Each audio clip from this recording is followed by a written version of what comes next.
One day, a distraught young villager named May approached Koji with a heavy heart. "Master Koji," she said, "I am troubled by the toxic people in my life. Their negativity seems to poison my spirit. I am unsure of how to deal with them." Koji, sitting beneath the shade of a grand old cherry tree, gestured for May to join him. He spoke softly, "May, I understand your pain. Toxic people can be like thorns in a beautiful garden. But remember, the garden doesn't cease to exist just because of a few thorns. Let me share a story with you." He began his tale. Once, in the nearby forest, there was a wise old tree. It had stood for centuries, tall and proud. But one day, a colony of venomous snakes made their home in its branches. These snakes were indeed toxic, their poison spreading fear and chaos throughout the forest. The forest animals, including the tree itself, were deeply disturbed.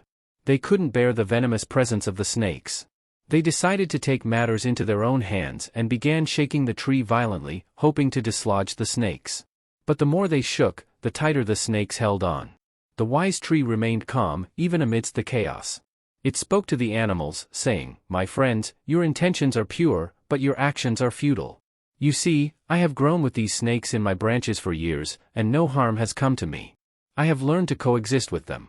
Shaking me won't make them leave, but it will weaken my roots and damage the harmony we once had." May, who had been listening intently, looked at Koji, puzzled. "But, Master, what does this story mean for dealing with toxic people?"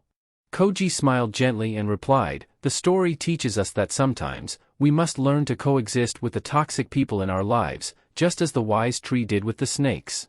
Trying to force them out or engaging in conflict often leads to more pain and chaos.